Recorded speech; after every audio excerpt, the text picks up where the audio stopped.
Começa agora um programa que traz tudo sobre o livro mais lido em todos os tempos. Apresentamos O Som do Livro.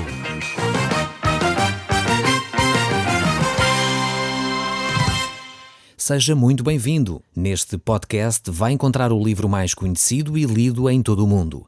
Vamos levá-lo numa viagem pela história da humanidade. Este é um audiolivro para si, para a sua família e sociedade em geral. Contextualização e comentários de Paulo Chaveiro. Caro amigo, eu quero em primeiro lugar agradecer a vossa correspondência. Nós temos tentado ler ao longo do nosso programa alguma correspondência que tem chegado e dar abraços a alguns amigos nossos que nos têm escrito. É um prazer conhecê-lo, assim que realmente nos vai escrevendo. Tenho pena de não o poder conhecer pessoalmente, mas é impossível conhecer tantos milhares de ouvintes que estão espalhados pelo nosso país e diria mesmo por vários outros países, como Brasil, México, Argentina, Estados Unidos, entre outros países, e algumas cartas que nós temos recebido de várias pessoas espalhadas no mundo. Têm acompanhado o nosso programa através da internet e através da rádio aqui em Portugal também. Então, se desejar continuar a estar em contacto connosco, para mim é uma alegria poder receber a vossa correspondência, receber as vossas notícias e saber como Deus tem falado ao vosso coração. Esse é o meu maior desejo, que o som deste livro continue a falar consigo, mesmo depois de desligar o seu rádio. Nós hoje estamos a concluir o capítulo 16 desta primeira epístola dos Coríntios. Nós iremos procurar hoje então fechar este capítulo, pois no próximo programa nós iremos entrar no livro de Esdras. Voltaremos ao Velho Testamento e lá iremos procurar então entender aquilo que Deus tem para cada um de nós através destes textos da Palavra de Deus. Mas hoje vamos procurar então concluir este capítulo 16 do livro de 1 Coríntios. E vamos começar por ler do verso 1 até ao verso 4 deste capítulo 16 e tentar então fazer as nossas considerações, este diálogo que habitualmente nós estabelecemos aqui neste horário. Então diz assim a Palavra de Deus: Quanto à coleta para os santos, fazei vós também como ordenei às igrejas da Galácia. No primeiro dia da semana, cada um de vós ponha à parte em casa conforme a sua prosperidade e vá juntando para que não se faça coleta quando eu for. E quando estiver chegando, enviarei com carta para levarem as vossas dádivas a Jerusalém, àquele que aprovardes. Se convier que eu também vá, eles irão comigo. Aqui o apóstolo Paulo está a começar a escrever algumas considerações finais à igreja de Corinto. Ele não fecha completamente a correspondência, digamos assim, com a igreja de Corinto, tanto mais que ele escreve depois uma segunda carta. Há necessidade de continuar a dar instruções a esta igreja em Corinto, mas ele aqui está agora a dar algumas orientações muito práticas. E além dessas orientações muito práticas, ele vai também fazer algumas saudações, dar cumprimentos, pois trata-se do final da sua carta. Então ele aqui está a falar acerca destes cristãos e do desejo que eles tinham no seu coração de contribuir para com os necessitados da igreja de Jerusalém. Aqui é realmente algo extremamente interessante a ver este empenho dos cristãos em Corinto. Você que tem acompanhado certamente este programa tem percebido que esta igreja em Corinto não era uma igreja perfeita. As pessoas viviam situações que necessitavam ser corrigidas, tinham atitudes que muitas vezes nem pareciam quase cristãos, e o apóstolo Paulo tem necessidade de os corrigir em várias áreas. Mas nesta área aqui em particular, eles revelam uma profunda simpatia, uma profunda solidariedade para com os cristãos em Jerusalém. E eles procuram um alívio, podemos dizer assim, para os irmãos pobres da igreja em Jerusalém. O apóstolo Paulo oferece para levar esta oferta até lá, e eles deveriam escolher alguém que fosse idóneo para também acompanhar essas ofertas. Esta simpatia aqui destes cristãos, que eram gentios, que se converteram, era um sinal para os cristãos de Jerusalém de que realmente a fé cristã era uma fé genuína. Nós sabemos pelos textos da Palavra de Deus que os cristãos em Jerusalém tinham alguma dificuldade em entender que o Evangelho de Jesus Cristo era também para aqueles que não eram judeus. E então era necessário que eles pudessem observar por ações concretas que a fé estava a transformar o coração dos gentios. Por isso mesmo, era tão vital que estes cristãos em Corinto pudessem manifestar o seu amor cristão de uma forma concreta e prática. E aqui tiramos logo a primeira lição. É necessário que você que ouve este programa e que toma uma decisão para seguir Jesus Cristo passe a ter uma vida diferente. Passe a ter uma vida que se conforme com a palavra de Deus. Talvez você já aceitou Jesus Cristo e o seu cônjuge ainda não. Então ouçamos aquilo que a Bíblia diz acerca deste assunto, e nós já tratamos aqui neste primeiro livro de Coríntios. Por exemplo, se uma mulher é cristã e o seu marido não, ela não deve estar constantemente a falar acerca de Cristo ao seu marido. Ela deve viver os princípios de Deus. Ela deve amar o seu marido, amar os seus filhos. Ela deve ser uma pessoa que não é contenciosa, não deve ser uma pessoa que se irrita com facilidade.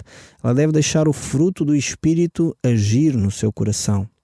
O mesmo é válido para um homem que aceitou Jesus e a sua esposa não é cristã. Ele deve ganhar a sua esposa pelas suas ações concretas. Então é fundamental que nós passemos à ação. Não fiquemos simplesmente por uma fé esotérica, meio vaga, ou um conceito de fé abstrato. Não. A palavra de Deus nos mostra claramente que nós devemos viver uma fé muito concreta. Conta-se a história de um senhor que ouviu estas mensagens acerca do poder de Deus para transformar a vida. E ele ouviu acerca da importância que é um marido ser romântico para com a sua esposa. Ele entendeu que ele deveria conquistar o coração da sua esposa através de atitudes práticas. Então ele saiu dessa conferência, saiu desse encontro motivado para conquistar o coração da sua esposa. E passou numa loja, comprou um grande ramo de flores, e quando chegou a casa bateu à porta da sua esposa para lhe oferecer essas flores e fazer-lhe uma surpresa. Só que a esposa não estava habituada a esse tipo de atitudes. Ela não conhecia bem esta transformação porque tinha acontecido há poucos minutos atrás e o seu marido até ali não tinha tido um comportamento tão diferente como este. E quando ela abre a porta, ela diz: "Mas bolas, estiveste todo o dia fora e agora ainda por cima chegas bêbado a casa." Essa atitude foi tão radical que a esposa confundiu uma mudança de caráter com algo que ela habitualmente via o seu marido fazer, alcoolizando-se. Então aqui não proponho que faça uma mudança tão radical assim, não é isso que eu estou a dizer, mas viva cada dia os princípios do Evangelho. É possível que o seu cônjuge vá notar a diferença e vai querer saber certamente porque é que você agora se comporta de forma diferente. Aqui os cristãos da Igreja de Corinto mostraram a sua fé de uma forma prática. Eles queriam então começar a ajudar os crentes pobres da Igreja de Jerusalém e por isso mesmo eles coletaram esse dinheiro. Mas havia aqui algumas orientações que eu acho que são ainda importantes para nós hoje. A primeira orientação que o apóstolo Paulo dá aqui a estes cristãos da Igreja de Corinto é que esta oferta deveria ser feita por todos aqueles que eram membros da igreja. Cada um de vós, diz o texto, deve pôr de parte. Portanto, cada um de vós deve pôr de parte. Não interessava se a pessoa era rica, se ela era pobre, se ela era idosa ou se ela era jovem, se era uma criança ou se era homem ou mulher. Todos deveriam ter uma atitude cristã para com os outros. Todos deveriam exercitar a sua solidariedade. Isso é um ato para todo o cristão, independentemente da sua capacidade financeira, independentemente da sua idade. Então este é o primeiro princípio que nós podemos retirar daqui deste texto bíblico. As ofertas devem ser feitas por todos. Todos nós que somos cristãos temos o dever de ajudar os mais necessitados. Em segundo lugar, verificamos aqui por estas recomendações do apóstolo Paulo que estas ofertas deveriam ser regulares. Não deveria ser uma situação esporádica, não deveria ser uma situação em que a pessoa, emocionalmente foi levada a se envolver numa oferta, houve uma grande campanha, uma coisa do género, e a pessoa foi levada a isso. Não, era algo que deveria ser regular. O apóstolo Paulo diz que cada um deverá contribuir semanalmente, no primeiro dia da semana. Era já uma recomendação naquela altura, era já o dia que os cristãos guardavam para celebrar a ressurreição de Jesus Cristo, e por isso mesmo eles deveriam, nesse primeiro dia da semana, separar as suas ofertas. Ainda hoje, as igrejas cristãs têm este hábito, no primeiro dia da semana, no domingo, separar as suas ofertas para o serviço de Deus, para o apoio aos necessitados, para aquilo que é a obra do ministério.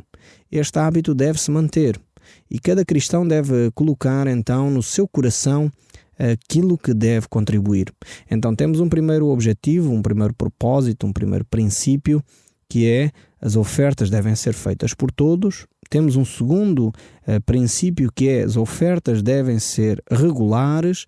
Temos um terceiro princípio que eu acabei de enumerar assim de uma forma ligada ao segundo, que é as ofertas devem ser proporcionais. Portanto, deve ser de acordo com aquilo que está no nosso coração. Isto aqui é extremamente importante.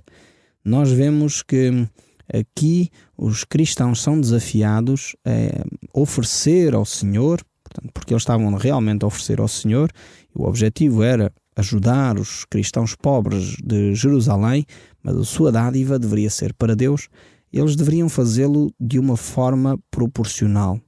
Eles deveriam fazer conforme, diz o texto bíblico, a sua prosperidade. Ou seja, Deus não iria exigir ou não iria pedir a alguém que desse tudo o que tem e ficasse à fome, deixasse morrer à fome os seus filhos. Não, Deus não iria fazer isso certamente. Mas também nós não poderíamos, nem o apóstolo Paulo estava a sugerir, que um pobre desse, vamos supor, 100 euros e um rico desse 100 euros também. Não. Ele estava a dizer que cada um dê conforme a sua prosperidade. Talvez para uma pessoa 100 euros é muito, para outro 100 euros não era nada. Então ele deveria dar consoante a sua prosperidade. É por isso mesmo que os textos bíblicos nos falam, em alguns casos, que nós deveríamos dar uma percentagem sobre aquilo que nós recebemos. E alguns dos textos bíblicos falam acerca desse dízimo. Eu sei que infelizmente este é um assunto muito delicado. E eu sei que infelizmente também muitas vezes as pessoas têm sido enganadas por algumas outras pessoas nestas áreas. Mas isso não nos deve fazer deixar de olhar para as Escrituras. A palavra de Deus fala deste assunto. E nós devemos dar sempre de acordo com o nosso coração. Sempre como para o Senhor e não para os homens. Fazendo com alegria e não gemendo. Então a palavra de Deus aqui nos fala que essa oferta deveria ser proporcional à sua prosperidade. Era importante realmente, e certamente o apóstolo Paulo aqui estaria talvez a falar dessa questão do dízimo, porque o dízimo continua a ser igual. Alguém que tem muito rendimento dá o dízimo, 10% do seu rendimento, e alguém que tem pouco continua a dar 10%, e será sempre proporcional à sua prosperidade. E este é o princípio que Deus quer estabelecer. Deus não exige de alguém que dê verbas iguais. Uma pessoa que tem baixo rendimento não deve estar a sacrificar-se desnecessariamente, a não ser que Deus lhe peça isso. Mas deve ser proporcional, cuidando, tendo sempre algum para a sua própria família, para o seu próprio sustento.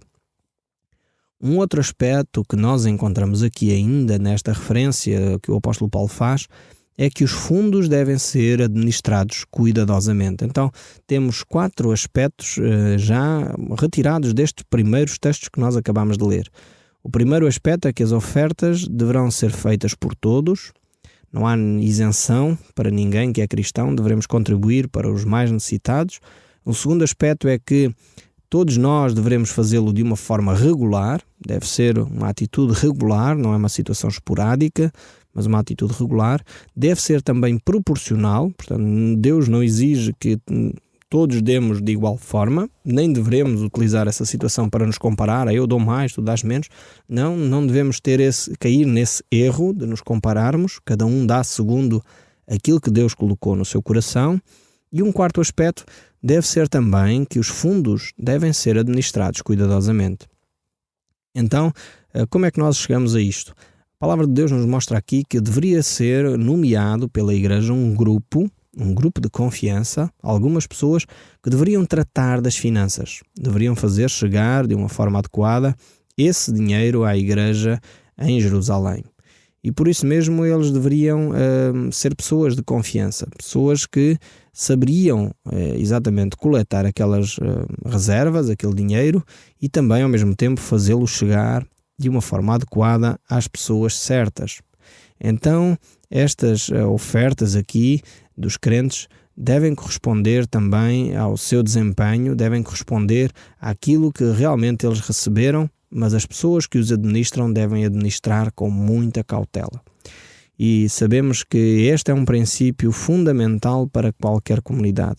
Ter pessoas que estão à frente dos recursos financeiros, pessoas íntegras, pessoas que têm dado o seu exemplo na sua própria casa. É interessante ver que o apóstolo Paulo, ao escrever a Timóteo, ele dá recomendações para aqueles que devem ser líderes da igreja, sejam eles bispos, ou pastores, ou líderes, ou diáconos. Eles devem ser pessoas íntegras e que governam bem a sua própria casa. E o exemplo é este. Portanto, devem retirar da vida privada para poder então ser usado na vida pública. Se eles dão um bom exemplo na vida privada, certamente poderão ser usados na vida pública. E então aqui é um princípio que Deus mantém.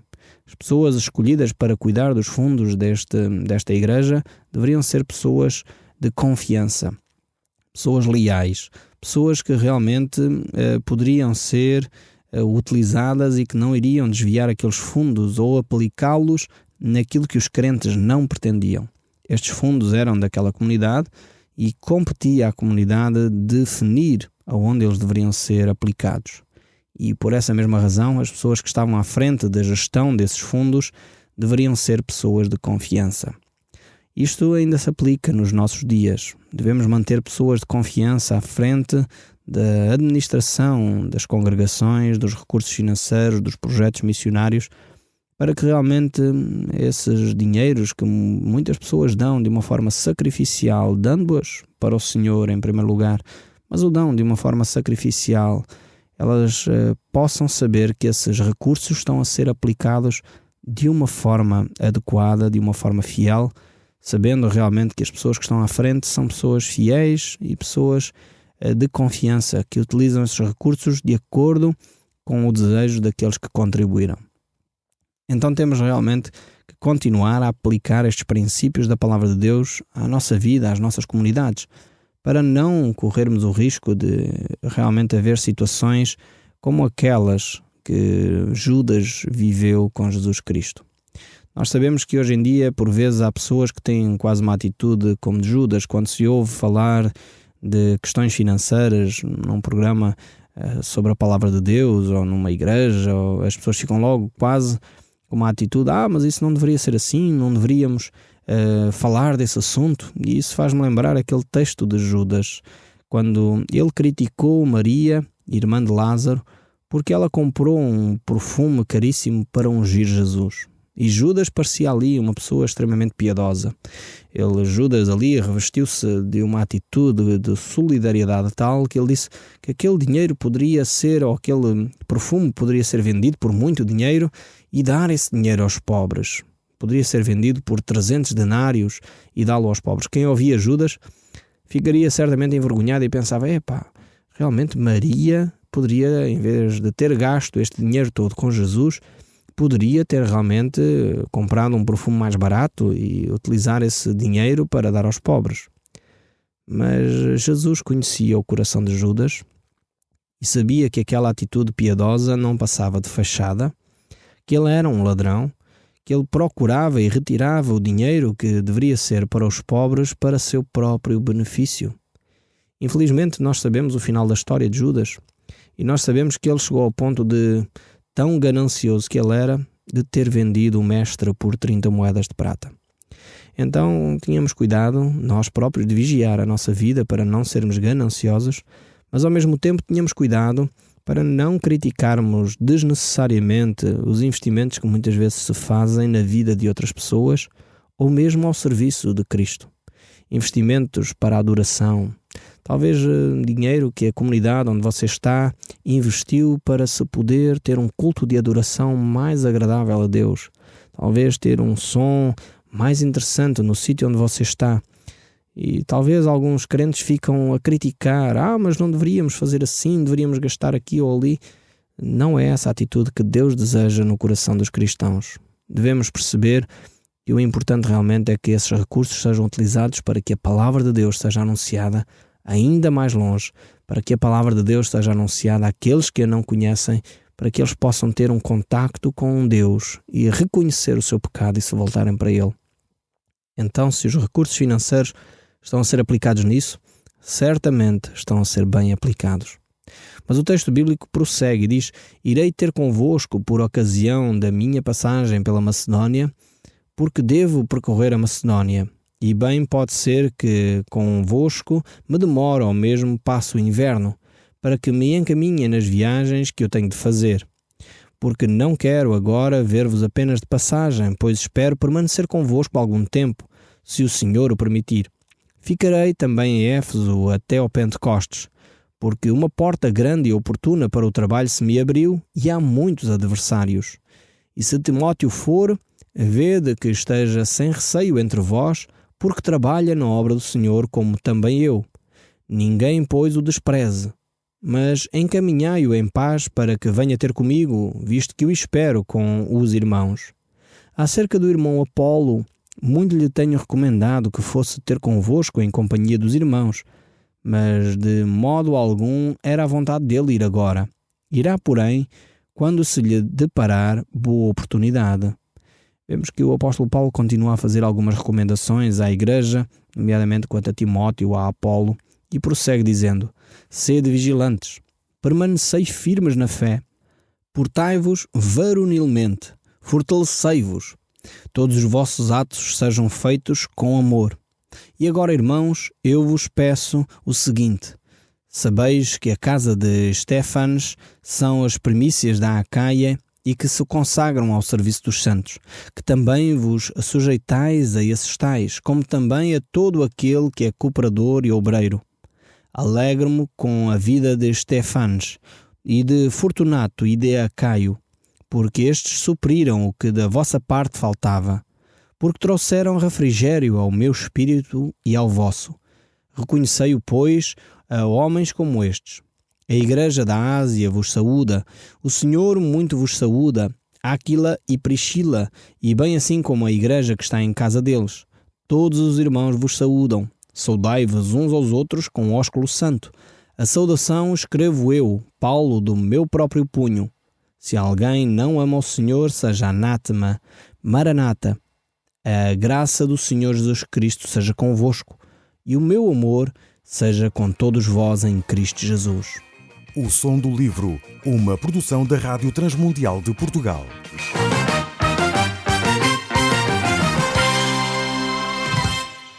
RTM. Conhece todos os nossos programas em rtmportugal.org. Uma produção da Rádio Transmundial de Portugal.